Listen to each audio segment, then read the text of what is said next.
Buenas tardes. Buenas tardes. Creo que se me oye bien, supongo. Espero que se me oiga bien. Muchas gracias por su presencia. Muchas gracias a los que nos siguen por streaming. Alfonso, muchísimas gracias por estar aquí. Nos hemos concitado para la presentación del último libro de Alfonso J. Usía, Borroca, Años de plomo y sangre. En la primavera de 2020 venía hacia el Ateneo y nos había concitado también Alfonso J. con su primer libro, Cuentos del Norte. Al pasar por la terraza del Rampalay, había dos amigas que se llamaban Mariuca y Pilarín, ambas solteras y vecinas de Santander, calle Gándara y Hernán Cortés. Cuando pasaban los padres de Alfonso, dijo Pilarín a Mariuca: ese que va por ahí es Alfonso Usía. Le conoces, ¿no? Escritor, ha publicado los cuentos del Marqués de Sotoancho, ha publicado el Tratado de las Buenas Maneras. Esa señora que va con él es su mujer. ¿Quién es ese chaval joven que va con ellos? Es su hijo que está empezando a escribir. Año 2025. Terraza del Rampalay. Acabo de ver a Mariuca y a Pilarín.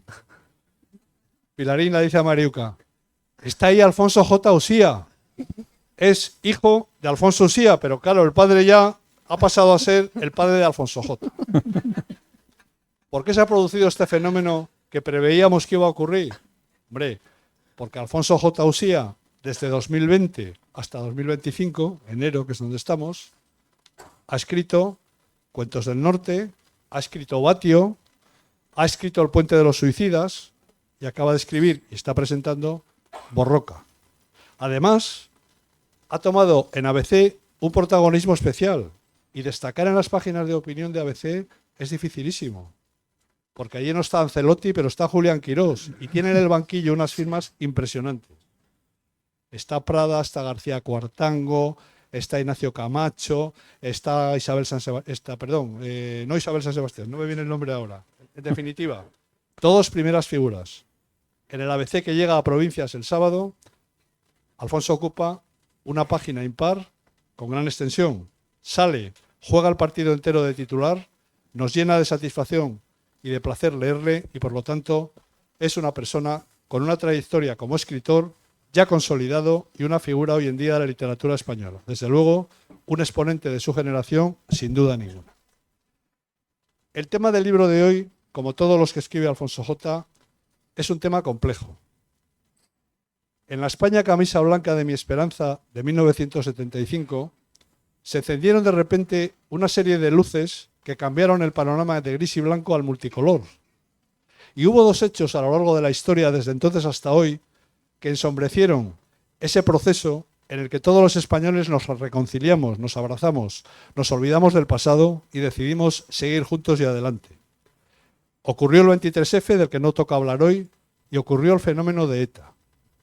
Claro, hablar de ETA en Santander ante ustedes en este Ateneo es sumamente fácil, es casi un placer, pero en aquellos años, en concreto de 1980 en adelante, tenía un enorme mérito la valentía, o quienes tenían la valentía, no solo de padecer y sufrir lo que representaba ETA en el contexto y contorno geográfico de su actuación principal, que era en el País Vasco, sino también expresarse con cierta libertad.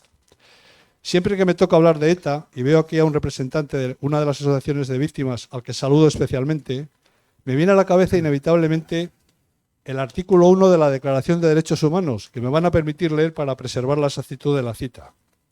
Dice así: todos los seres humanos somos libres e iguales en dignidad y derechos, y dotados como están de razón y conciencia, deben comportarse fraternalmente los unos con los otros. Este texto que acabo de leer es fruto del esfuerzo intelectual de cientos de personas, porque es la Declaración de Derechos Humanos de 10 de diciembre de 1948. Y siempre que leo esto y hablo de ETA, pienso que ninguno de los que contribuyeron con su esfuerzo y su apoyo a la redacción de este texto pensaron que en el género humano había seres mucho peores que las hienas, porque las hienas, y al fin y al cabo, que son el animal más salvaje del reino animal, no tienen conciencia ni consciencia, pero las personas humanas sí. Por lo tanto, entiendo que es un fenómeno, el ocurrido, el padecido y el sufrido, que no es procedente solo recordarlo, sino que lo que tenemos que hacer es no olvidarlo nunca, sobre todo para dar apoyo a los que se jugaron allí la vida. Esto es lo que hace Alfonso J. en su libro.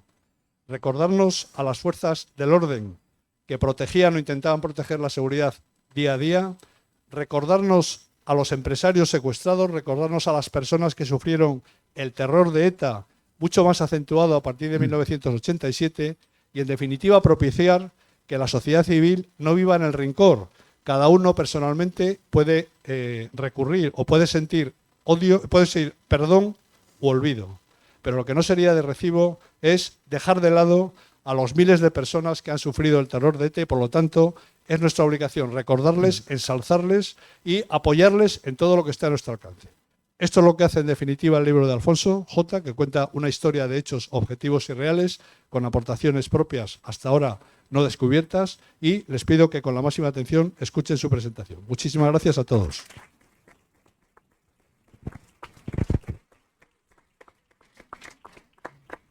Muchas gracias, Luis. Muy buenas tardes. Bienvenidos al aula de cultura del Diario Montañés en esta sede del Ateneo de Santander. Como bien ha dicho don Luis Revenga, se va a presentar el último libro de Alfonso Javier Usía. Vamos a desvelar esa J. Alfonso Javier Usía, que ha tenido siempre la deferencia de venir aquí a presentar sus libros, desde el primero hasta el actual. Por tanto, habrá que nombrarle algo en el Ateneo, porque todos sus libros han pasado por esta sala.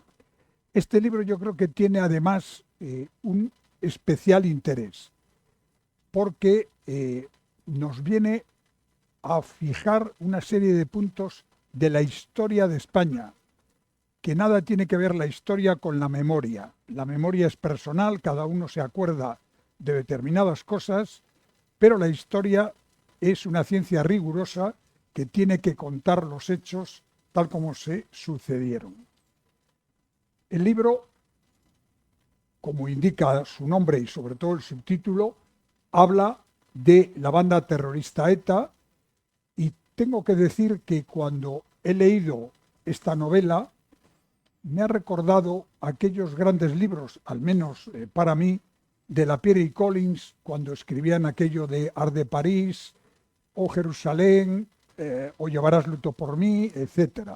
Es decir, libros que tienen una redacción y una prosa perfectamente bien construida, pero que al mismo tiempo se lee con facilidad.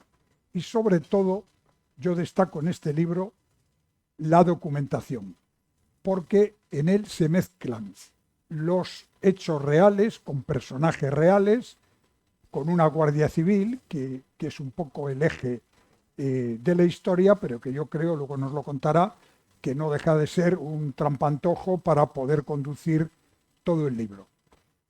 No quiero robar más tiempo luego a Javier Menéndez Llamazares, que nos acompaña hoy aquí, como es habitual, crítico literario del Diario Montañés, pero sí me gustaría destacar algo importante, que son algunos de los personajes que dibuja yo creo que con mucho acierto, Alfonso Javier Usía, porque tienen interés. Por ejemplo, el cura Larzábal, que voy a decirlo de una manera suave, el cura Larzábal, sacerdote, aparece en el libro muy bien dibujado y muy bien. Recuerda de alguna manera el famoso libro Patria, que yo creo que también, que se presentó aquí y que ha sido muy interesante. Él ha construido un personaje que es una guardia civil que se apellida Deva, y que sirve un poco para unir.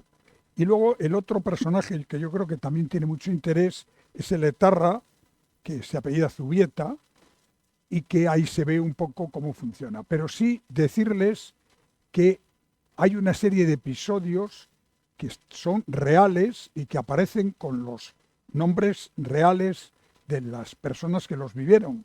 Y así aparecen pues Baltasar Garzón, la fiscal Carmen Tagle, que fue asesinada por ETA, el comando Araba, el comando Argala, Henri Parot, Jacques Esnal, que es el coequipier de Henri Parot, Corcuera, el ministro, etc.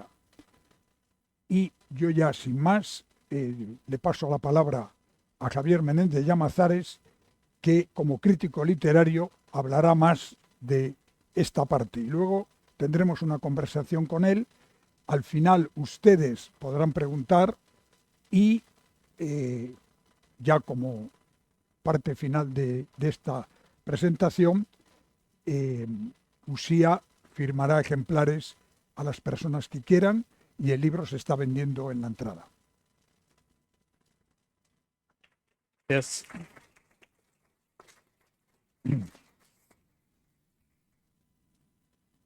Pues muchas gracias a Manuel Ángel, a Luis y a todos vosotros por acompañarnos hoy. Bueno, la verdad es que es un placer que el jefe te haga la mitad del trabajo, porque yo creo que ya me ha adelantado casi toda la crítica. Simplemente voy a aportar una pequeña visión personal, ¿no? Yo creo que con todo esto que nos ha contado Manuel Ángel, lo que cualquier escritor hubiera hecho es un libro de no ficción, que se llama, ¿no? El estilo de Capote. Es decir, nos hubiera contado la historia más o menos novelada, quizás al estilo de Galdós bueno, o quizás a un estilo más moderno, pero hubiera hecho eso que se llama obra de no ficción, ¿no? A lo Dominique Lapierre. Sin embargo, Alfonso, yo creo que ha sido tremendamente valiente como escritor y ha querido hacer otra cosa muy diferente, ¿no? Lo que ha querido es, yo creo que crear un género nuevo. Es decir, estamos ante unos hechos que emocionalmente nos tocaron a todos, que todo el mundo tiene una opinión, pero él no va a hacer, digamos, ese tipo de literatura prospectiva que tanto se ha dado últimamente, con Patria, con otros libros desde otros ámbitos ideológicos, sino que él lo que va es a convertirlo casi en un thriller. Es decir, parcela la historia y de repente, donde él decide arrancar, que es el año 1989, sucede algo importante, tanto para la historia de España como para construir un relato y contarnos y explicarnos todo lo que sucedió. Y es que más tarde lo sabremos, pero ETA entonces decide morir matando. De repente, en el 89 deciden democratizar el terror. Y los atentados que hasta entonces eran, bueno, pues digamos que más politizados, de repente afectan a todo el mundo y el pánico, el terror, se convierte en parte de la vida cotidiana de entonces 40 millones de españoles que éramos. Y lo que decide hacer Alfonso es contarnos cómo alguien, en este caso una chica que tenía pues todas las trazas de acabar en cualquier otro sitio, en la época, digamos, de la movida, decide unirse a las fuerzas del orden público y combatir esta situación, a este grupo terrorista. Y lo que nos presenta no es un libro de historia en el que tengamos que ir cotejando qué sucedió, qué no sucedió, sino un verdadero thriller. Yo creo que es una novela, es una gran novela de acción, de thriller, en la que yo creo que los lectores quedan encantados, y por eso ahora mismo ya vemos que es segunda edición en casi nada. Es decir, que no es lo mismo contar lo que sucedió con toda la carga dramática, política, etcétera, que tiene, que decidir ser un escritor, ser un novelista y hacer literatura con todo esto. Entonces, yo creo que realmente ese es el mérito literario que tenemos que reconocerle a Alfonso, que, bueno, además, en cuanto le echen el diente al libro, verán, bueno, pues recursos maravillosos de escritor, como esa apelación a la nostalgia que hace al principio, donde nos recuerda, porque yo creo que lo habíamos olvidado casi todos, cómo era 1987, ¿no? ¿Qué sucedía? ¿Qué veíamos todos? ¿Qué pasaba en la cultura? ¿Qué pasaba en la política? ¿Qué pasaba en el mundo? Realmente es, yo creo, un auténtico placer. Lo van a disfrutar, sumergirse en esa ambientación que nos propone Alfonso, y que, bueno, es un paso previo a una novela que es dura, porque obviamente sabemos que todo es real, pero que lo podemos seguir como una novela, como una historia trepidante y que les va a hacer mantenerse bueno, pues enganchadísimos a las páginas. Aparte de este repaso de la historia, hay toda una construcción literaria que realiza Alfonso. Construye una geografía, ahora nos va a explicar qué es norteña, nos construye un personaje que bueno, tiene pues yo creo, un nombre casi cántabro, aunque con ecos cubanos, ¿no? De Eva Valdés, que es una rara avis, dice, porque cuando todo el mundo quería ser una estrella de rock en los años de la movida, ella decide que quería ser guardia civil. Es decir, eso sí que es ir contracorriente en el año 1987. Y es tremendamente literaria porque, como él mismo nos cuenta en el libro, esta es la historia de los unos con H contra los otros con H, es decir, retomando eh, la frase de Miguel de Unamuno. Por supuesto, como decía Manuel Ángel, se estremece un poco el espíritu, ¿no? Yo creo que bueno, se eriza el cabello cuando te encuentras con nombres que creíamos olvidados, ¿no? Como Josu Ternera, Paquito, o Henry Parot, que has mencionado. Pero también hay otro universo alrededor del que parece que ya nadie habla, ¿no? Que es, bueno, pues el del juez Garzón mucho antes de meterse en política, o el del coronel Galindo. Es decir, hay una parte que parece que está olvidada de la historia y que, sin embargo, había que reivindicar. Es decir, con lo que ocurrió en Estados Unidos, que fue una guerra civil, han hecho probablemente centenares de películas, miles de libros. Aquí, sin embargo, parece que solamente estamos contando la historia mínima y reducida y además cada uno desde su ángulo particular. Yo creo que ese es quizá uno de los grandes méritos de la novela, ¿no? Que pretende contarnos, como os decía Luis, la historia es lo que fue, pero hacerlo de una manera completamente ajena a ese apasionamiento que a todos nos podría entrar y que es, yo creo, que lo peor para la literatura. En este caso, yo creo que es un éxito claro de Alfonso. También, bueno, pues como verán, está todo recogido desde la Casa Cuartel de Zaragoza, el Hipercor. Es decir, va a ser duro y pedregoso el recordar todas esas desgracias, todas esas barbaridades. Sin embargo, bueno, yo creo que él lo cuenta de una manera que realmente es, pues, de hecho ese es el éxito, ¿no? Que todo el mundo está leyendo y hablando de este libro. Y nos habla también del otro lado, ¿no? Aquí descubrimos, por ejemplo, qué son los chacurras, ¿no? que también nos puede contar un poco, y que el otro bando también tenía sus argumentos, ¿no? Es decir, hay que ser también generosos en permitir dar voz a todos los que participaban, que no es lo mismo que la equidistancia. Yo creo que lo que ha apuntado Manuel Ángel es un tema importante del que hablaremos después, de esa postura de la Iglesia. Pero sí que me gustaría que comenzásemos conversando, Alfonso, sobre esa Deva Valdés, ese personaje maravilloso que de repente a quién se le ocurre en medio de la movida, porque en el 87, si aparte de Hombres G, pues estarían los Ronaldos cantando Adiós papá, dame dinero más, y esta lo que decide es apuntarse a unas oposiciones de la Guardia Civil, que vamos, prácticamente es entrar en la academia y al salir, estar, después de perseguir un par de casos mínimos en el rastro de Madrid, verse envuelta, bueno, pues yo creo que en las operaciones más peligrosas que se puede nadie imaginar y que de eso nunca se han hecho películas. Es decir, nos cuentan muchas cosas, hay mucha mitología alrededor, pero de lo que realmente pasó no se había hecho ninguna película. ¿Cómo surge esta Deva Valdés y por qué decides que hay que hacer literatura con esa parte olvidada de la historia de España? Bueno, buenas noches a todos. Muchísimas gracias por acompañarnos. De verdad, seguro que tenéis cosas mejores que hacer, o sea que os lo agradezco de corazón.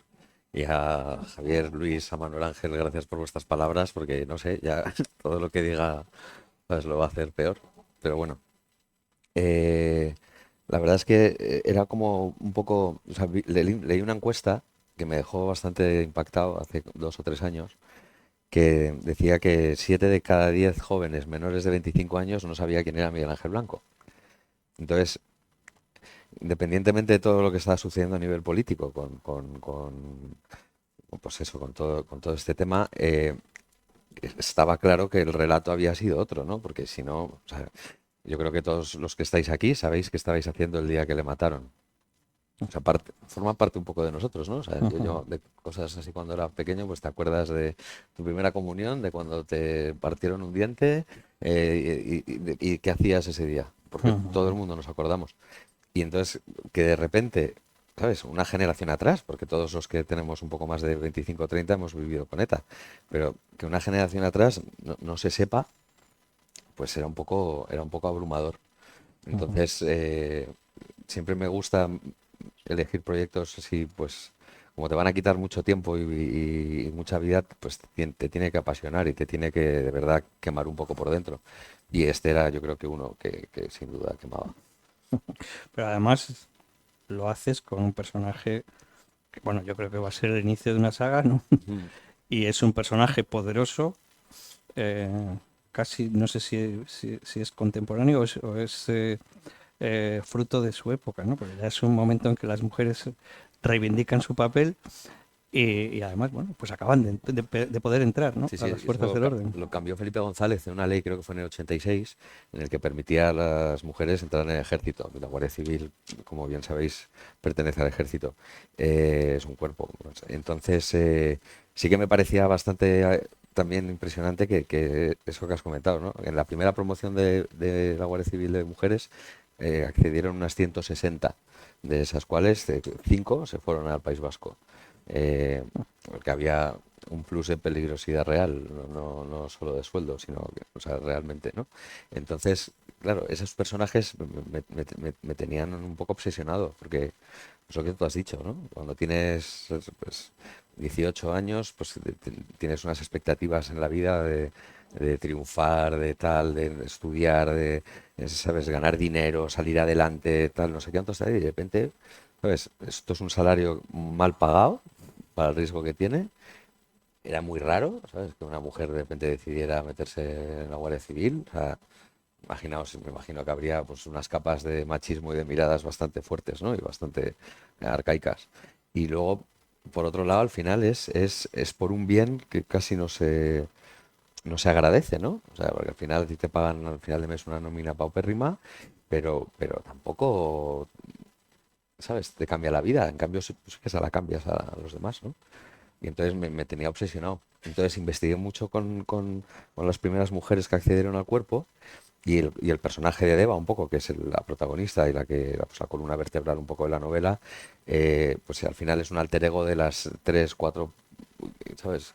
Mujeres que me contaron pues su experiencia de primera mano y también pues es un poco un homenaje para ellas, ¿no? Porque es cachondo, hasta el año 87 si había una operación, por ejemplo, en Hernani de la Guardia Civil, pues a los guardias que tenían un aspecto más afeminado les vestían de mujer. O sea, realmente había una necesidad que hubiera mujeres en el cuerpo, porque, ¿sabes? Esta gente se jugaba la vida, ¿sabes? Y no había. Antes un pequeño cebo que veo que no has picado, que es, tú utilizas en este libro un vocablo que es norteña. Y norteña yo lo interpreto como una especie de región en el norte de España. Explícanos por qué Sí, norteña. sí, la verdad es que es un homenaje a un amigo mío que admiro con locura, que es Nacho Vegas, que es un cantante de Gijón, y aparecen muchas canciones suyas. Él obviamente se refiere a su comarca asturiana, yo me refiero a mi comarca cántabra, sin duda. Pero curiosamente el País Vasco es vecino de aquí, con lo cual podríamos englobar un poco norteña como pues, las provincias verdes del norte de España en lo que pues, es un poco un paraíso, ¿no? Que tienen las cuatro en común, ¿no? Galicia, Asturias, Cantabria y País Vasco, ¿no? Para los que somos de Madrid, pues en todas es verde, en todas se come bien, en todas las playas son maravillosas y la gente es la mejor de España. Entonces, al final te englobas en una sola provincia que se llama Norteña, pues, pero también en homenaje a Nacho Vegas. Bueno, desde el principio del libro cuentas que utilizas la ficción para poder, bueno, por motivos literarios y darle agilidad al libro, pero hay algo muy real desde la dedicatoria y es ese pequeño homenaje que haces a tu padre. Claro, tu padre fue una voz de las que más sonaron, ¿no? Durante todos Sí, estos sí, años de sí. Plum.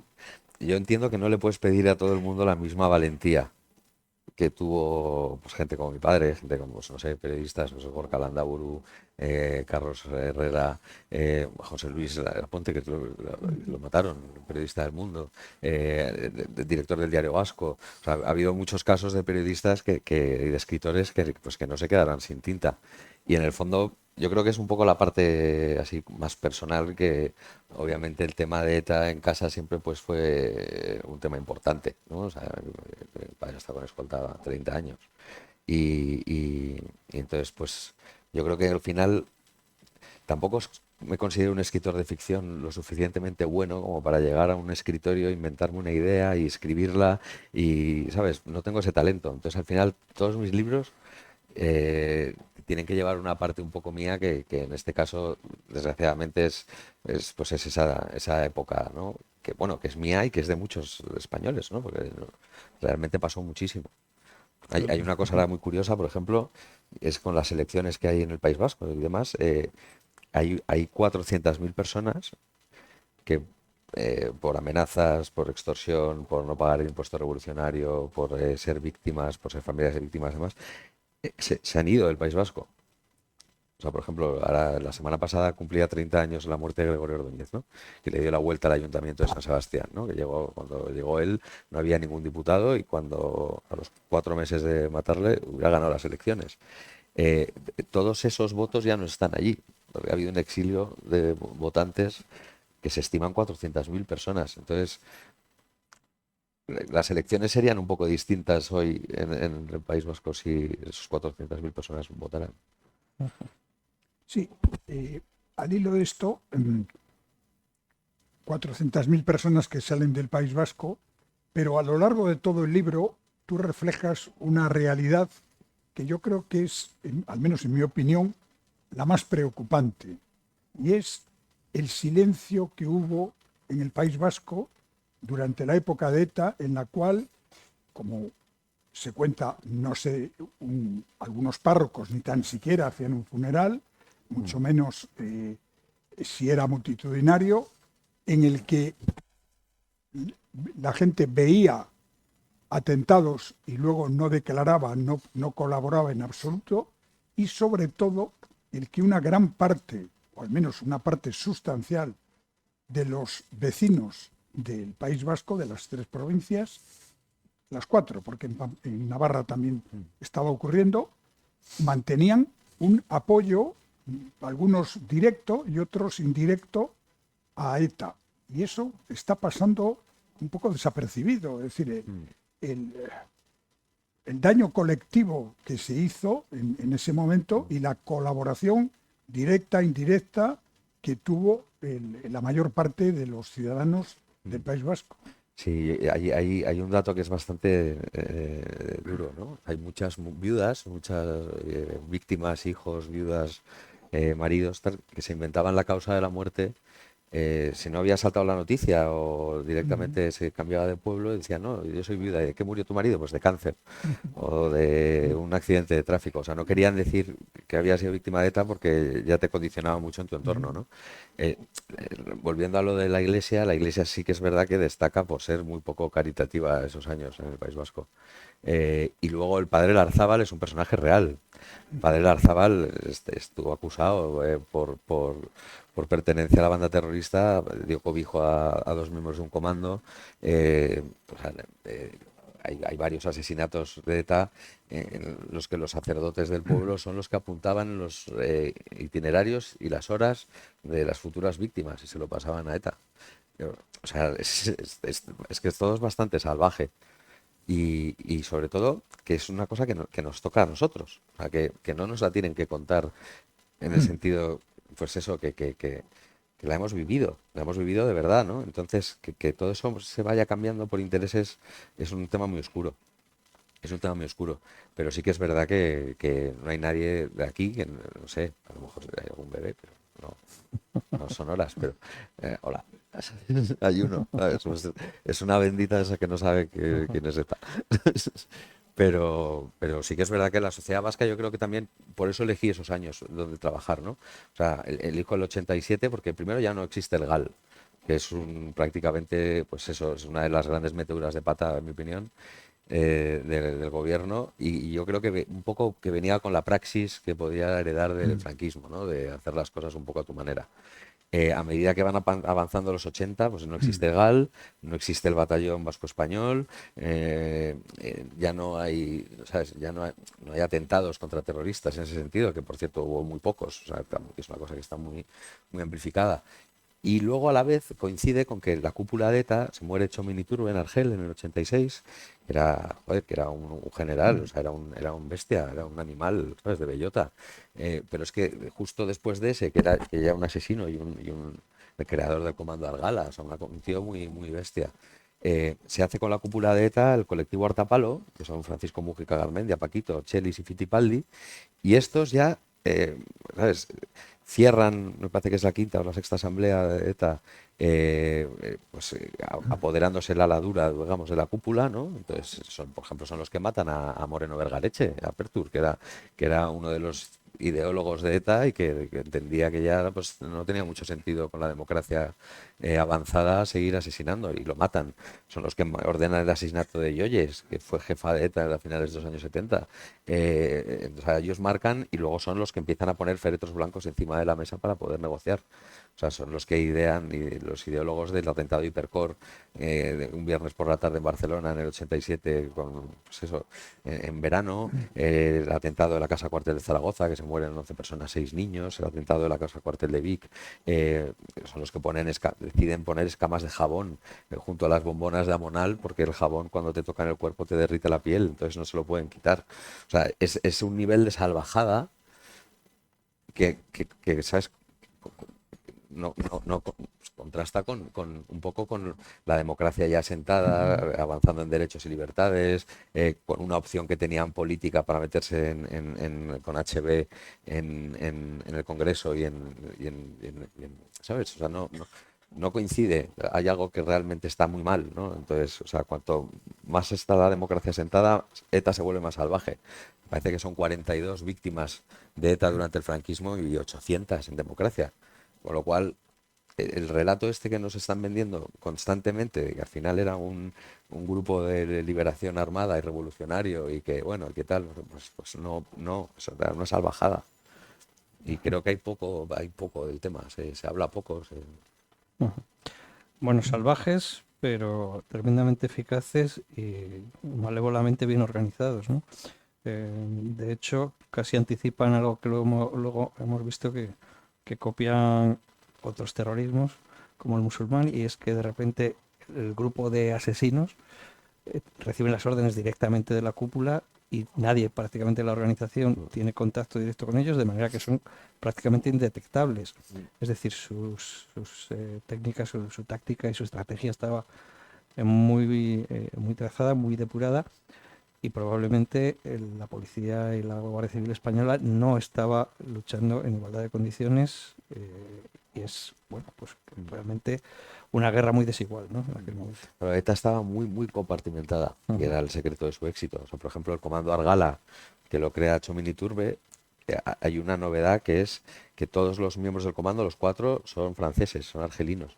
Bueno, de 3 argelinos, nacidos en Argel, pero criados en el sur de Francia, y uno nacido en Francia. Y los 4, claro, ETA nunca había actuado así, y ellos solo respondían a Txomin Iturbe. Nadie conocía la existencia de ese comando. Pero ETA es que eso lo tenía muy estudiado. O sea, si tú pertenecías a ETA, yo también, tú eres de Bilbao y yo de Guecho, o sea, los dos de ahí, los dos podemos sospechar que estás en ETA, pero no lo sabemos. No lo sabemos. Y ojo, que se me escapara a mí en el bar diciéndote que soy miembro de ETA. O sea, y van a por ti. Y van a por ti. O sea, ETA tiene muchos trapos sucios en puertas adentro. Eh, era muy complicado. Y la Guardia Civil va poco a poco aprendiendo. O sea, en los años 80 primeros no se tenía ni idea de cómo luchar contra ETA. Lo podemos enganchar con Cuento del Norte, con la primera novela que presentamos aquí, y es que la Guardia Civil estaba todavía casi buscando a los maquis. O sea, realmente no sabían muy bien cómo parar esto. Pero se va profesionalizando. O sea, al principio de los 80, antes de que la llegada del teniente coronel Galindo a Inchaurrondo, que Inchaurrondo se crea, creo que es en el 84, me parece que es cuando lo levantan, en cuanto había una sospecha de uno, se le detenía. Y en cambio luego ya llega una nueva estrategia que es, no se le va a detener, se le va a seguir. Vamos a ver con quién se reúne, vamos a ver con quién se ve, vamos a ver cómo es su modus operandi, su día a día, tal. Entonces la Guardia Civil empieza a apuntar cada vez un poco más alto, más arriba, más arriba, más arriba, y empiezan a entenderlos. Y luego también ETA aprende mucho. O sea, ha habido grandes errores de ETA, pues cuando han cogido a uno llevaba demasiada información y que luego caían en cadena. De hecho, eso es un comportamiento que se ve sobre todo en la década ya de 2000, que la cúpula de la banda caía varias veces al año. ¿Sabes? Porque ya directamente la Guardia Civil no les deja respirar, y la Policía Nacional. O sea, no es que políticamente se hiciera muy bien la negociación, es que les tenían asfixiados. O sea, sabían perfectamente ya cómo operaban, cómo trabajaban, de dónde venía el dinero, ya seguían la pista del dinero con los impuestos revolucionarios. O sea, ya realmente es muy complicado operar, ¿sabes? Y la tecnología, ni te cuento, es la tecnología lo que ha avanzado en 30 años, imagínate. Pero arrancas la novela, por cierto, mencionando la bola de cristal, y aquel programa tenía un eslogan maravilloso que decía: solo no puedes, con amigos sí. Eh, los franceses no es que fueran exactamente amigos, por lo menos al comienzo de la novela, y sin embargo sí que da la impresión a medida que va avanzando de que el problema o la lucha contra ETA va a ser algo que se iba a resolver cuando Francia quisiera, ¿no? Qué importante el cambio de política y el acercamiento, ¿no? Sí, piensa que a principios de los 80 estaban ahí como refugiados. El santuario, vamos. Santuario. Y ETA era muy inteligente, y no, a pesar de que reclamaban el Iparralde, ¿no? Todo ese sur de Francia, Bayona, San Juan de Luz, todo eso lo querían para ellos. Nunca hicieron un atentado ahí. ¿Sabes? Nos mataban en territorio francés. Luego ya sí que en la década de 2000 ya sí que hubo varios, ¿no? Cherokee y tal. Y en París y en varios sitios, ¿no? Pero al principio ellos sabían hacerlo muy bien. Y el cambio de actitud de Francia se debe principalmente a los mandos intermedios, no a los presidentes ni a los grandes directores de los centros de defensa, no. Al final se debe, pues, al capitán de los servicios de información de Irún, por ejemplo, que, ¿sabes? Se hablaba francés perfectamente, que en este caso es Manolo Sánchez Corby, que es un personaje conocido, que ya ha dejado la Guardia Civil, ahora está en la reserva. Y Manolo era el director de los servicios de información en Irún, hablaba francés perfecto, y él convence a la jueza Legard, que luego fue muy famosa, y también ETA la intentó matar. Se entera que ella está dando una conferencia en un hotel en Madrid, se va, la espera a que acabe, y cuando acaba le pide 5 minutos a hablar con ella, y él va con un dossier, pues con todos los crímenes de Hipercor, de la Casa Cuartel, con fotos, con información tal, y le dice: ¿sabes? Estos no son refugiados, estos son No, pero este pasaje de la novela en concreto es que es alucinante, porque la jueza no sabía. no. Es decir, ¿cómo es posible que estés juzgando a un acusado y no tengas esa información tan trascendente? Quiero decir, es que en un caso de extradición, además, ¿qué No, pasaba? ¿Que a era Francia no increíble. llegaba la información? Fíjate que has hablado antes de Garzón. Con Garzón estuve varias veces, porque me interesaba mucho ese momento en el que él va a París con Carmen Tagle en mayo del 86, creo que es, un 87, y van a interrogar supuestamente a Elena Belocchi, a Santi Potros y al famoso Josu Ternera, que están ahí detenidos, ¿no? Pero cuando llegan, el juez, en este caso se parece a Lagarde, pero es un nombre parecido, Lebert. No, la jueza era Lebert y ahora es el juez Lagarde. El juez Lagarde no les deja preguntarle nada a los terroristas. Entonces lo tiene que hacer a través de él. Y entonces Garzón, que ya se lo lía, me contó que él también llevaba información de los muertos por ETA, de datos concretos pues, de civiles, de tal, historias humanas, ¿no? Y nada, y en un momento dado al segundo interrogatorio, eh, el juez y Carmen Tagle se daban cuenta que el juez tenía más sintonía casi con los etarras que con ellos, ¿no? Y entonces ya los dos se cogieron un cabreo de cuidado, y Garzón lo paró, le dijo de todo, y Carmen Tagle tuvo ese comportamiento un poco vehemente que le condenó a muerte, ¿sabes? Porque en un momento dado, ¿sabes? Josu Ternera contestó que él no iba a responder a esta tía quién es, ¿sabes? Con mucho...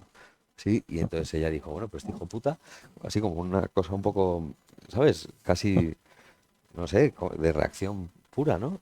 Y en ese momento, ¿sabes? Baltasar cuenta que a este se le cambió la cara, que la miró, ¿sabes? Fijamente, que casi se la comía con los ojos. Y esto fue en mayo, y el 11 de septiembre o el 10 de septiembre de ese mismo año la mató en Riparot, en la puerta de su casa. O sea, fue realmente una... Entonces, claro, lo de Francia era, joder, era delicado, era una cosa muy rara. Que nos veían así un poco como una democracia un poco imberbe, yo creo, ¿no? Como, bueno, a ver, esto, se acaba el franquismo, solo llevamos 10 años, vamos a ver qué pasa, a ver si se consolida o no. Pero bueno, luego es verdad que en cuanto participaron ellos, todo fue mucho más rápido también, porque claro, ya no tenían ese refugio, que era toda la operativa de ETA estaba en Francia, ¿no? Desde el famoso SOCOA hasta ¿sabes? Todos los comandos, toda la logística, todo el aparato militar, todo el aparato político, todo salía de Francia. Entonces, cuando ya no tienen Francia, ETA lo empieza a pasar peor, claro. Bueno, nos acabas de contar que te has entrevistado con el juez Garzón para hablar de este asunto, pero leyendo este libro se ve que ahí hay mucha y buena documentación. Me gustaría que nos contaras cómo has conseguido, porque muchas cosas las cuentas con detalle, casi como si hubieras estado allí. Es decir, que te lo ha contado alguien que sí estuvo allí Sí, en sí, ese momento, sí, y por tanto, eso yo creo que además es uno de de las grandes virtudes de este libro. Y es que la parte que es prácticamente el 90% de hechos reales está muy bien documentada. sí, esa ha sido una parte bastante difícil y bastante larga, pero ya una vez hecho todo el cuadro de un poco de todos los años, ahora ya solo hay que escribir.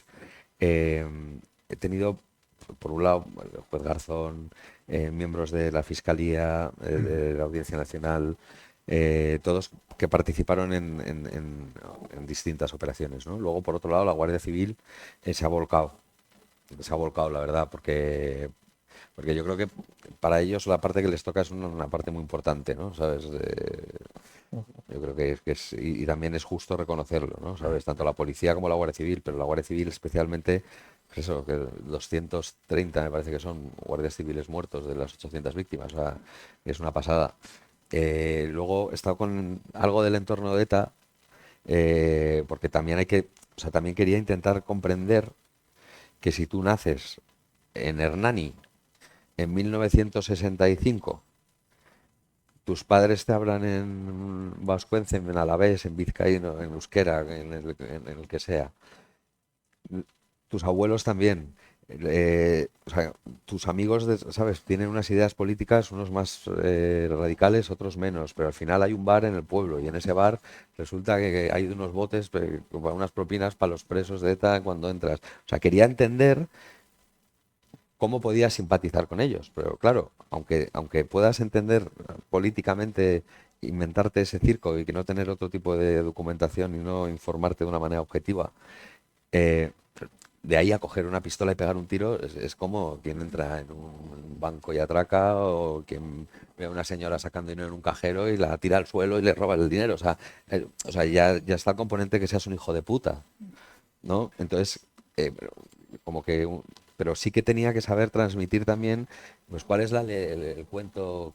A mí mi abuelo Javier aquí en Ornedo, de pequeño, nos decía que si no nos comíamos de tal, iba a llamar a Juanín, ¿sabes? Y entonces todo el mundo miraba raro, pero ya te ibas enterando de que era esto, pues quería saber qué es lo que le decían a un chaval ahí, porque sí que también hay que entenderlo, o sea, obviamente. Eh, pero lo que digo, de ahí a pegar un tiro, es que seas un delincuente o no, ¿no? Porque al final esto no es, unos que sean buenos y unos que sean malos. Simplemente es eso, apostar por la vida o apostar por la muerte, no es más. Si ahí reconstruyes un poco esa mitología, esa visión desde el otro lado, ¿no? Con Gudaris y Chacurras, ¿no? Ellos realmente se ven como héroes. Sí, Udari es soldado. Sí, sí. Entonces ellos se veían como soldados, ¿sabes? Ujú. Y se ven como soldados, ¿no? Y por eso también yo creo que es un momento importante del libro, porque el año pasado, el año 2024, ha habido 423 homenajes a miembros de ETA. Públicos, pagados por ayuntamientos y en la plaza, o sea que pides una licencia para hacerlo, se te concede, montas un stand, unos altavoces, se pasa al concejal de medio ambiente, te dice que está todo ok, o sea, que no es una cosa espontánea que de repente montas con un altavoz y una capucha, ¿no? O sea, entonces, claro, joder, me parecía importante. Bueno, si me permites, ahondando un poco en lo literario, cuando reconstruyes bueno, pues el mundo real, ¿no? Y la vida cotidiana, yo creo que la mejor frase de la novela es una pregunta infantil que es tremendamente tierna, pero tremendamente sobrecogedora, la de ¿y de los hombres malos quién nos protege, Amona? Sí, claro, porque al final, eso es lo que te decía en la anterior, ¿no? Que si tú has nacido ahí te han llegado, ¿sabes? Te llega lo que te llega. Ahora no, ahora estás informadísimo. Tienes un teléfono, una pantalla, estás hiperconectado a todo. Antes no, antes había una tele si había, en un caserío ahí perdido, tal. Entonces, joder, tú al final te fías de lo que te cuentan tus padres, ¿no? Y en la escuela. Y entonces, si están diciéndote en la cena que estos son unos animales que vienen a acabar con tu libertad y de tal, pues joder, pues eso te lo han cosido desde dentro, ¿no? Entonces, claro, me parecía muy bestia esa expresión, ¿no? Me parecía muy salvaje que una niña pequeña, ¿sabes? Como he conocido casos que me han contado, pues realmente a los guardias civiles les veía como es que, ¿sabes? ¿Quién nos va a proteger a Son nosotros de los hombres esos? malos. De esos, claro, que ahí me han contado que esos han matado a mi tío o lo que sea, ¿sabes? No sé, pero que era muy fuerte.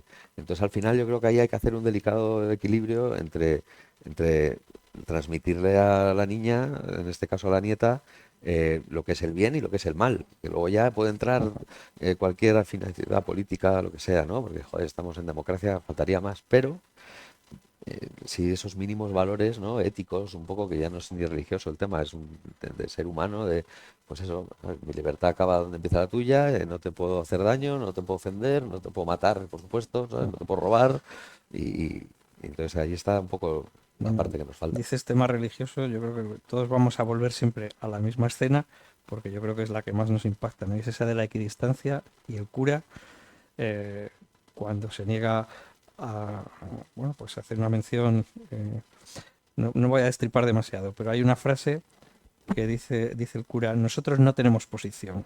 Es un tema complicado. Cuando le preguntan por qué es un tema complicado, dice, si nos inclináramos hacia un bando, no estaríamos siendo justos con las otras víctimas.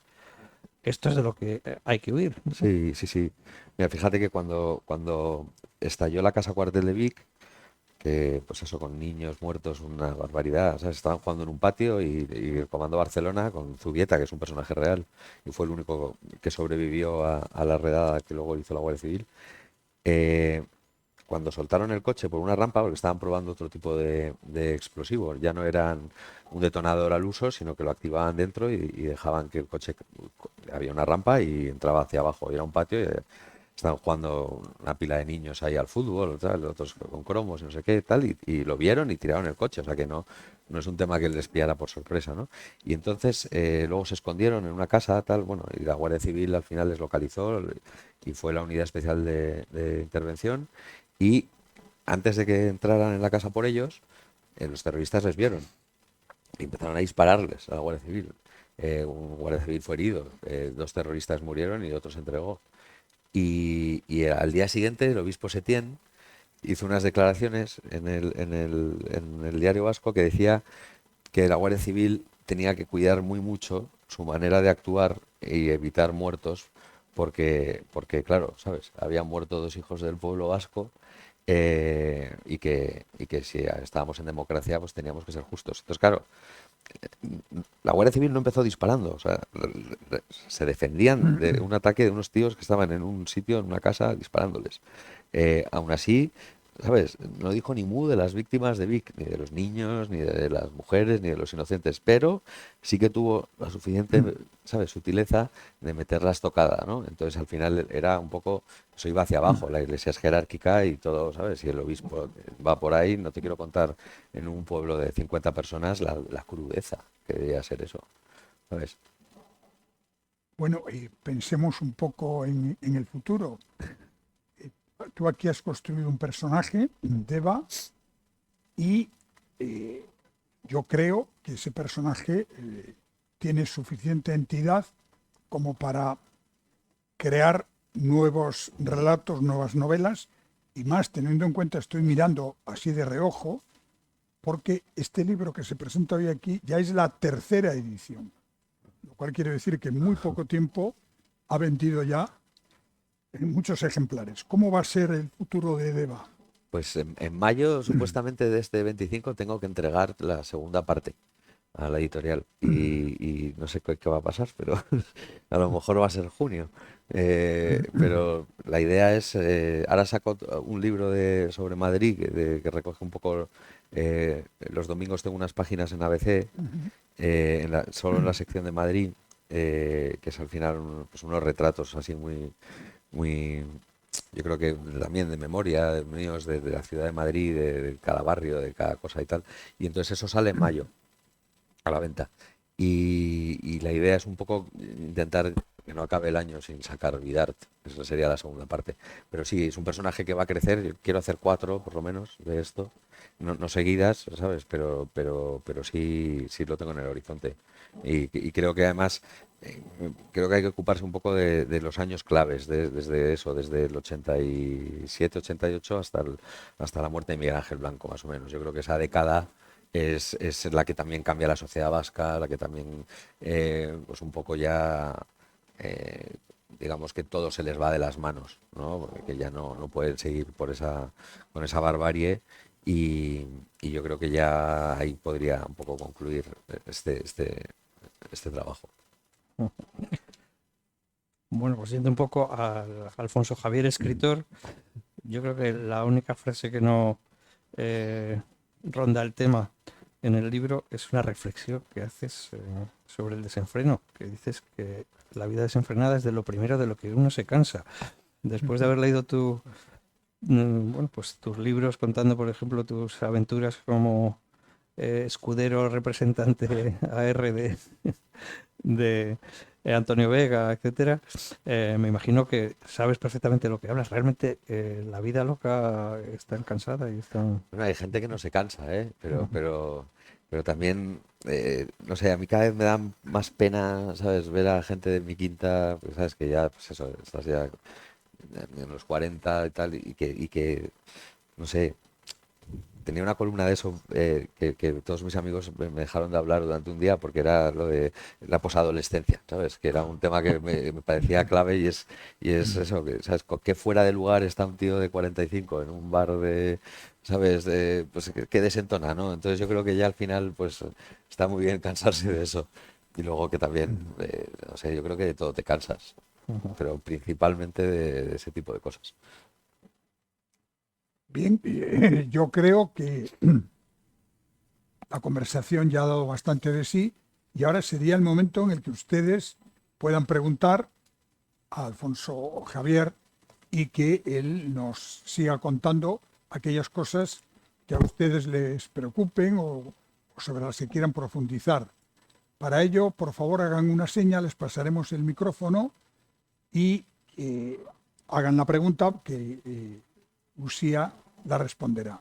Y muchas gracias por su presencia. Muchas gracias a todos, Recordarles por venir. que luego firmará ejemplares y que los libros se están vendiendo en la entrada. Esto... Ah, sí. Bueno, pues la verdad es que yo pensé que los 300.000 exiliados en Alicante, fundamentalmente, y en el Levante español, pues me ha, bueno, de repente me ha movido la cabeza, por así decirlo, el que la has aumentado todavía respecto a la terrible historia que se vivió, ¿no? Todo era porque esos señores, en definitiva, recibían una cartita de ETA que les amenazaba con un tiro en la cabeza porque no pagaban lo que se llamaba el impuesto revolucionario. Desde los pequeños empresarios de todo el País Vasco, los grandes, por supuesto, y los más ricos también. Y bueno, todo aquello fue algo que hay que recordar en profundidad. Pero lo peor es que al día de hoy parece ser que los españoles, y mucho más con el gobierno actual, evidentemente no en la época del PSOE de Felipe González, no estoy hablando de ese, estoy hablando del PSOE que dirige don Pedro Sánchez, que se ha hecho dueño de él. Entre otras cosas porque algunos que hemos sido del PSOE no hemos sabido defenderle.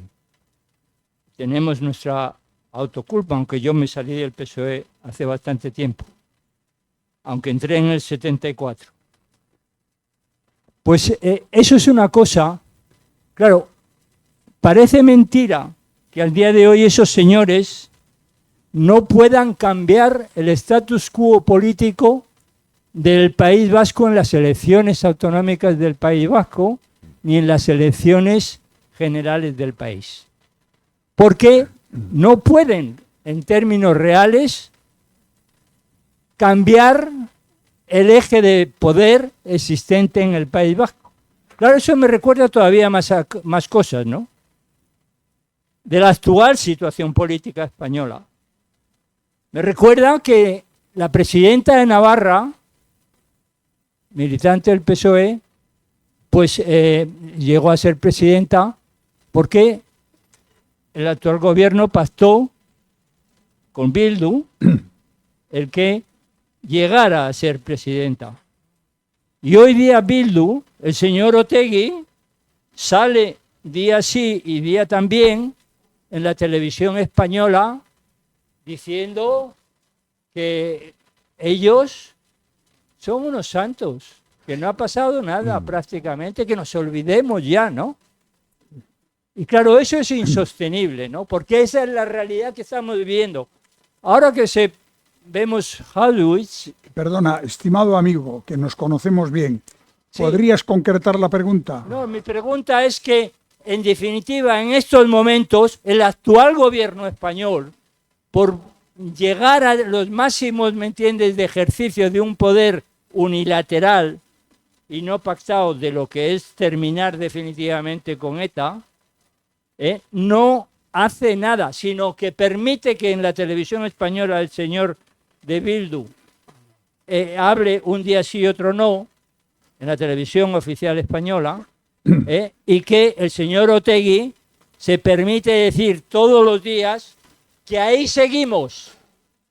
Sí, sí, Ahí Creo que la terrorífico. pregunta está perfectamente Es expresada. terrorífico, estoy y estoy de acuerdo y el problema, sí, nada, el nacio-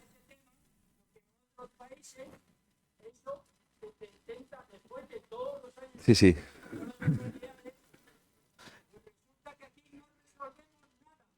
Ya, ya.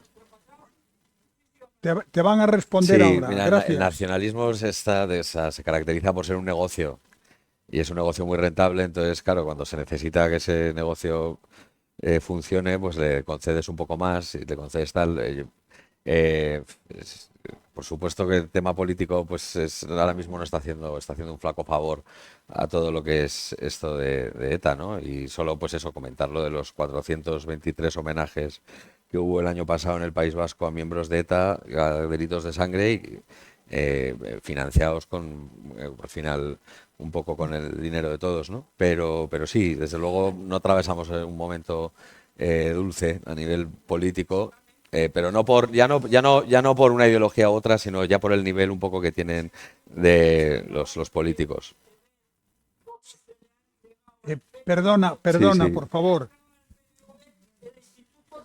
Sí, pero perdona, Sí, sí, sí, yo- en París, sí, sí. nos sí, sí, conocemos es y tremendo. tú eres buen No, amigo. no, Vente a dar una conferencia aquí al Ateneo que te sí. presentaremos, pero Pero ¿sabes lo que hay que deja que hacer? intervengan los demás. Entonces hay que Ángel, unirse y salir a la calle y protestar, pero ahora, sí, adelante, en donde hay que hacerlo. adelante.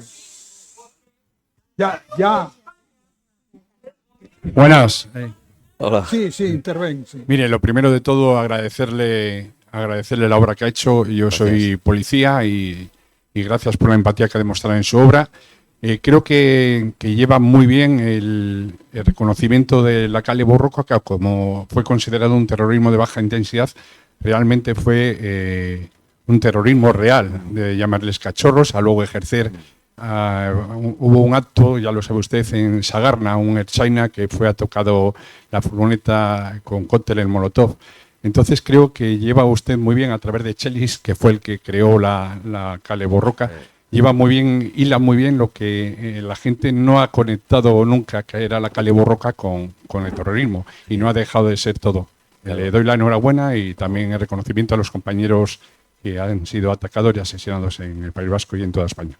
Muchas gracias a ti. ¿Sabes? Te agradezco a ti todo.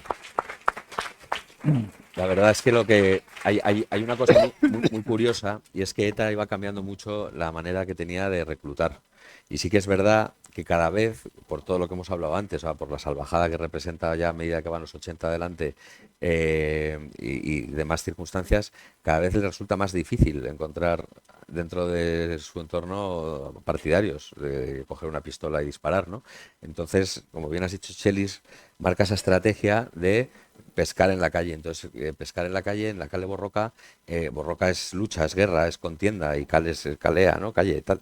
Entonces, al final, deciden que el que sea más bruto, más animal, más que se note más, que más contenedores quema, el que tiene más narices para lanzar el cóctel cerca del coche, tal, ese es el que va a ser un buen pistolero. Entonces la Cale Borroca era para ellos una delicia de ejercicio de reclutamiento, o sea, como un Infojobs actual para malos. Pero vamos, agradecer, yo creo que yo y todos los que están aquí tu labor, ¿sabes? Y tu trabajo. Una curiosidad. Hay muchas mujeres, había en ese momento muchas mujeres guardias civiles en el País Vasco. No, muy pocas, muy pocas. De esta primera promoción, digamos, del año 86, o sea, 88 salen, me parece que fueron 6, 8 chicas, nada más. Nada más. Y no todas, además, a trabajar de lo mismo, ¿no? Porque había servicios de información, había al final tráfico, o sea, te podía tocar otro tipo de destino, ¿no? Pero muy pocas. Sí que es verdad que ha ido aumentando muchísimo las mujeres en la Guardia Civil. Ahora no sé si está en el 30 y algo por ciento de la plantilla, pero vamos, que es estupendo, ¿sabes? Pocas son todavía. Buenas tardes. Hola. Gracias por el libro Gracias. y por la conferencia.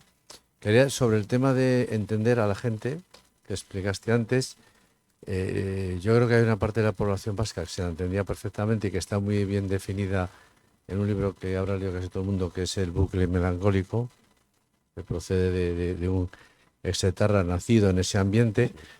Y eso sí que pueden ser más o menos brutos, y la gente del pueblo los puede entender o no entender. Pero toda la gente, toda la población que entendía a esos jóvenes, o que les entendía porque eran sus hijos o sus vecinos, pero no participaban en la violencia, en el mundo actual que siguen viviendo esas personas en los mismos pueblos, ¿cómo se arregla esa incomodidad que tendrán unos y otros en un ambiente de no tanta violencia?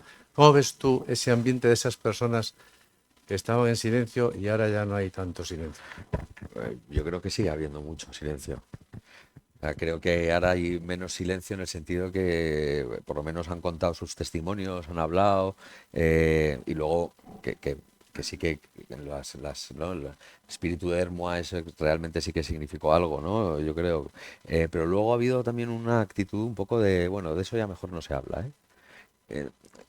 Y no te digo ya solo en la sociedad vasca, ¿eh? A mí me ha pasado con amigos, con escritores, con periodistas, no sé, por hablarte así de un ejemplo en concreto, o sea, en la radio, en la SER o en El País, por ejemplo, todas mis novelas anteriores han salido, me han llevado, me han entrevistado, tal, no sé qué, esta ya seta, joder, ya están estos otra vez hablando, ¿sabes? O sea, todavía hay un poco eso, y eso es algo también que hay que intentar explicar, ¿sabes? Y borrar, porque no se puede malinterpretar todo esto, o sea, esto no va de ideologías, no va de que votes al PSOE o que votes al PP, esto va realmente de que seas un asesino o no lo seas, y que estés con los asesinos o no estés, ¿no? Entonces es la única frontera que se puede entender en este tema. Entonces sí que hay un poco, hay una especie de relato que ha ganado peso y que ha triunfado y que ha llegado hasta aquí, en el que pues hombre, si vas a hablarme otra vez de la murga esta, pues mejor te lo ahorras. Y joder, ¿y cuántos mataba el GAL? O sea, realmente, entonces, claro, eso sumado a lo de los menores que no saben quién es Miguel Ángel o tal, pues dices, es que, joder, sí que están cambiando la historia, están cambiando la verdad. ¿Sabes? No puede ser que cambien la historia. Entonces, ¿sabes? Hay que intentar. Esto además es un tema que ellos hacían muy bien porque ellos dominaban las icastolas, las escuelas. Entonces, desde muy pequeñito te metían el germen para que fuera floreciendo y para que tuvieras muy claro y esa es la misma batalla que hay que tomar ahora nosotros, ¿eh? Porque al final, si escribes una novela o ves una película como La Infiltrada, ¿no? Que habla un poco de una policía que se infiltró en el Comando Donosti, pues bueno, pues al final la gente que generalmente acude a verlo, a leer un libro así, entiendes, ¿sabes? Pues no me imagino a Zubieta leyendo Borroca, ¿sabes? Siendo el personaje protagonista que es, y sé dónde está y sé por dónde para, ¿eh? Pero esto tiene que ir a los colegios, o sea, no mi libro, tiene que ir la historia de Miguel Ángel Blanco, tiene que ir la historia de Gregorio Ordóñez, tiene que ir la historia de la fiscal Carmen Tagle. O sea, hablaba antes nuestro amigo del tema de la política, o sea, mira cómo era la fiscalía de esos años, ¿sabes? Que Carmen Tagle lo mismo llevó la causa del GAL como este tema de Josu Ternera, o sea, que era una mujer simplemente que apostaba por la ley. Luego ya cuéntame el rollo que quieras de ideología, pero el primero paso es ese, luego ya lo demás sobra, yo creo. Entonces yo creo que hay que un poco recuperar eso y educar a la gente, contar esta historia a vuestros hijos, a tal, y nietos, y decir lo que pasaba en España, ¿sabes? Que eso sí que era cancelación, no lo de ahora. Hola, Patricia. Sí, nada, muy breve. ¿Has tenido alguna indicación, sugerencia, amenaza o algo así para que no sigas escribiendo esas cosas? Sí, bueno, he recibido, porque ahora mismo con las redes sociales te llega de todo, pero vamos, que es que miedo me daba hace 25 años, ¿sabes? Cuando eso está, de repente no podía reservar una mesa a mi nombre en San Sebastián para cenar, ¿sabes? Que mi abuelo es de ahí, ¿sabes? Y era un poco incomprensible, ¿no? No, para bien y para mal me llamo igual que mi padre, entonces reservaba siempre a nombre de mi madre todo y ya está, ¿sabes? Pero sí que es verdad que sabías que, pues eso, en un hotel ya te dabas el DNI con un poco más de miedo, porque no sabías si de repente, yo qué sé, había cierta precaución, ¿no? Y entonces, ahora que un bandarra te escriba por Instagram o Twitter o tal, pues me importa un bledo, la verdad, no me importa nada, no me preocupa. No, Alfonso, yo he Patricia. tenido, he tenido como amiga de colegio a una prima hermana de Pertur. Y yo he estado en casa de Pertur, Claro, en sí. San Sebastián, familia muy bien situada, y le conocí cuando yo tenía 19, no sé los que tendría él ahora. Estoy hablando del año 69-70. ¿Cómo puede ser que una persona viviendo en aquellas condiciones pueda cambiar así? Ya, es incomprensible, es el ser humano. A Pertur, el mote de Pertur le viene de perturbado, porque cuando jugaba al fútbol en la playa, que lo que eran las retas, se volvía loco con el balón. Entonces le empezaron a llamar Pertur, ve al perturbado, Pertur, y ahí quedó. Y al final, pues hombre, ahí podemos entender, yo creo que hay muchas cosas que explican su forma de ser. Una es un poco el acto de rebeldía, de pues que no te falte de nada y que seas un poco el rebotado. Otra que de repente, pues, estés de acuerdo, ¿no?, en algunas de las cosas. De todas maneras, Pertur es de esa rama de ETA que entendía que las armas no iban a ningún lado, ¿no? ETA se fundó como un manifiesto cultural en el 58 por estudiantes de universidad y no cometieron ninguna acción terrorista más algún sabotaje, alguna cosa así que casi hasta puede ser hasta épica, ¿no? De nos van a la central de Lemón y pues no, cortamos la valla, ¿no? Pero luego resulta que el primer asesinato, el del Guardia Civil Pardines, fue en el 69, creo, o sea, 10 años, 11 después. O sea, ETA se va salvajando mucho, entonces yo creo que el ideario que cogió Pértulo a lo mejor pues podría parecerse al de Teuriarte, a ese tipo de fundadores de la banda que enseguida empezaron a piolarse. Cuando me has comentado antes lo de la documentación, uno de los guardias civiles que me ha ayudado mucho en todo esto, de repente me mandó varios libros que tenía en su casa.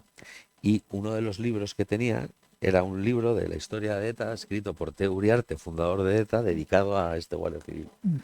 Entonces, ¿sabes? O sea, no sé, estuve un día entero solo viendo la dedicatoria, ¿sabes? Lo que no podía pasar página, era acojonante. O sea, había cierto... ¿Sabes? Igual que Pertur, pues padeció esa época mala. Mucho. Te tienen que pasar el micrófono. Sí, buenas tardes. Hola. Mi nombre es Víctor. Hola, Víctor. Yo he sufrido el terrorismo de ETA en mi familia directamente. A mí ETA me asesinó el 20 de septiembre de 1980 a un hermano guardia civil que estaban comiendo allí en el bar en Marquina. Asesinaron a cuatro guardias civiles. A cuatro guardias civiles. Conozco ese... Entre los cuatro sumaban 89 años. 20, 22, 23 y 24. Yo echo la culpa de las 857 muertes de ETA, en primer lugar a la Iglesia Vasca, que nunca nos ha pedido perdón, después al PNV y por último a Francia. Sin esos tres no hubiera habido ni la cuarta parte de asesinatos. Y Manuel Ángel, que lo sabe muy bien, dentro de 21 días, el 19 de febrero, se cumplen 33 años Del atentado de del la atentado Albericia. de la Albericia. Y esos terroristas durmieron en Irún, les cobijó el arcipreste de Irún. Estuvo allí varios días allí escondidos. O sea que la Iglesia Vasca, y no soy anticlerical, que estuve 11 años estudiando los agustinos y fenomenal, pero la Iglesia Vasca tiene que hacer, vamos, acto de contrición muy fuerte. No sé qué opinas tú de esto. Sí, sí. Nada, Víctor, gracias por tus palabras y siento muchísimo tu experiencia, porque esto es una locura. Lo que nos cuentas. Yo recuerdo haber leído, investigado sobre ese atentado porque me parece que estaban de permiso los cuatro, creo que estaban celebrando y venían de uniforme. Ah, vale, eso es. Sí.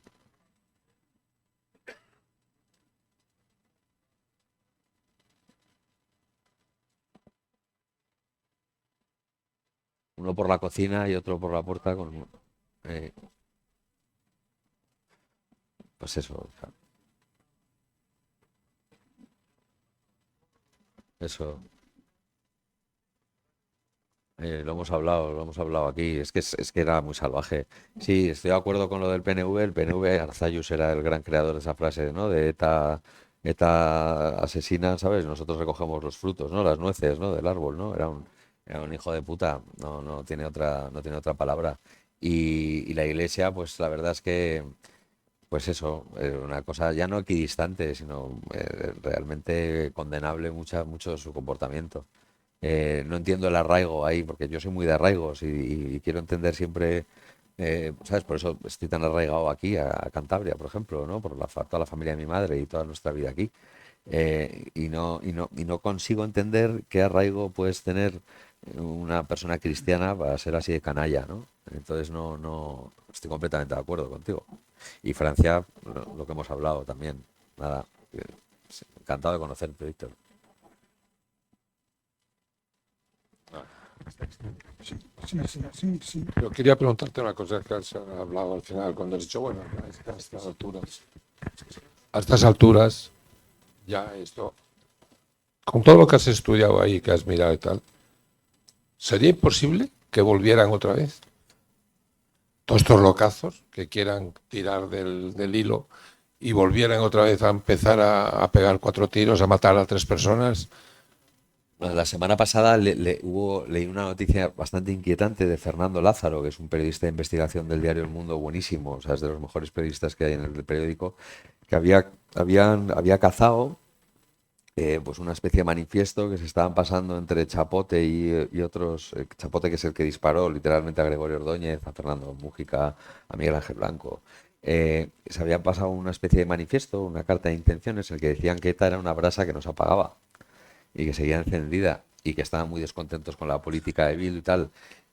La interpretación que tengo un poco de eso también es un poco pues que estos son los más gallos, los que nunca se han arrepentido de nada ni lo van a hacer porque son unos enfermos mentales y un poco casi una llamada un poco de atención, ¿sabes? O sea, creo que operativamente, ¿sabes?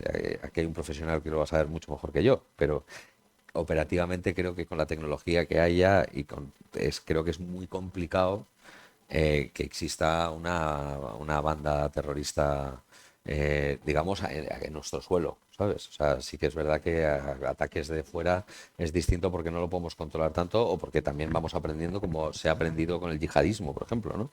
Pero me parecería complicado. Sí que es verdad que están en todos los ayuntamientos Bildu. Y Bildu, hay una cosa que hay que entender, Bildu tiene que estar en las instituciones. Bildu es un partido que si lo vota la gente tiene que estar. Lo que pasa es que Bildu tiene que antes echar a patadas a todos los que tengan delitos de sangre, delitos por pertenencia a banda armada, delitos de cómplices, delitos de chivatos, o sea, cualquier cosa que les relacione con una banda terrorista, pues no tiene que estar en un partido político. Una vez que haces esa limpieza, que sería de un 80% del partido, pues a lo mejor hay que coger a gente nueva y entonces que empiece de cero. Pero tiene que estar en las instituciones, eso es obvio. Gracias. Sí, mucho. Bien, vamos con la última pregunta. Gracias, me tocó a mí. Mira, agradezco la aportación literaria, pero sobre todo, y soy profesor de historia en secundaria, que este libro lo puedan leer los alumnos. Este lunes pasado hemos visto la conmemoración de los actos del Holocausto, de la Segunda Guerra Mundial, y el Parlamento Europeo ha conseguido que todos los países en su ley educativa trabajen, en cuarto ya de la ESO, este temario. El pueblo que conoce su historia, pues seguramente no la repite, ¿no? El tema es que nuestros alumnos no conocen la historia de ETA. Y es más, yo creo que deberíamos elaborar alguna medida para que esté en la escuela y para que las víctimas del terrorismo estén en la escuela también, ¿no? Y ya me sale, no sabría si contarlo, y además soy el último, pero mira, me toca Deva el corazón porque con 18 años me mandaron a estudiar a San Sebastián y allí en la universidad yo conocí la Cale Borroca, no sabía nada de euskera y me hice muy amigo de un chico de Zaragoza que llegó también, que estaba allí en el aula. La amistad duró muy poquito, 3 meses, porque se apellidaba Garrido, su padre era el gobernador militar de San Sebastián, de la zona occidental, pirenaica, y en el puente de noviembre, el padre, la madre y él, mi compañero Daniel, murieron pues que un terrorista de ETA paró una moto en el semáforo del Boulevard y les colocó una olla dentro de una bolsa. El soldado se salvó, ¿no? Te puedo asegurar que lloré porque no entendía nada y que intentamos hacer una manifestación a la cual los universitarios acudieron 2.000 personas, pero fue muy difícil aquello. Y bueno, pues a mí me tocó con 18 años no entender nada y te agradezco de corazón este libro. No, pues nada, yo te lo agradezco a ti, tus palabras y sobre todo yo creo que todo ese cambio de la sociedad y todo eso ha sido por gente también como tú, ¿sabes? Que ante un atentado intentaban montar una manifestación, que iban, que peleaban, que hablaban, que no se escondían. O sea, que esto ha sido un trabajo de las fuerzas y cuerpos de seguridad del Estado y de la sociedad en el sentido de que los buenos han ido poco a poco ganando la partida y ahora no hay que bajar la guardia. O sea, ahora es cuanto más hay que lo que tú dices, esto tiene que ir a los colegios, la gente tiene que saber todo lo que pasó, pues eso, lo de Gregorio, lo de Miguel Ángel, lo del padre de Garrido y tu amigo, o sea, todo, absolutamente todo eso se tiene que saber. Porque, joder, es lo que nos ha traído hasta aquí, ¿sabes? O sea, no podemos ser tan necios y tan incultos y tan tal, ¿sabes? Entonces, yo creo que el tema de toda la memoria democrática, pues quizá debería empezar, en vez de hace 50 años para atrás, a hace 5 para atrás, ¿sabes? Y ya está. Pues gracias. yo creo que en primer lugar agradecerles a ustedes no solo su presencia, sino su participación en esta última parte de la presentación del libro, y agradecer especialmente a Alfonso Javier Ursía el haber venido hoy aquí, el haberles explicado su visión con mucha documentación de lo que fueron los años de ETA, y vuelvo a decirles que ahora él firmará ejemplares y los que quieran llevarse el libro dedicado podrán hacerlo. Muchísimas gracias. Muchísimas gracias a todos por venir, y al Ateneo, y gracias, Javier. Gracias, Luis. Gracias, hermano. Gracias.